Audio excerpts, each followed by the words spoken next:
পেকুয়ার ভাইয়েরা, তোমরা আজকে ইতিহাস গড়েছ।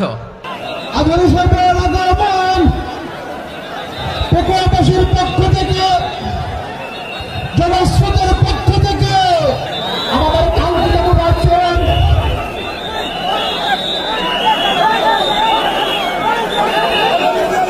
আমরা দৃষ্টি আকর্ষণ করতেছি আমাদের যে এলইডি রয়েছে, আপনারা এলইডি ডাক্তার করতেছেন, আপনারা এলইডির পাশ থেকে চলে যান। এলইডি যদি খুলে গেলে ডিসকানেক্ট হয়ে যায়, আলোচনা শুনতে কষ্ট হবে। সাংবাদিক বন্ধুরা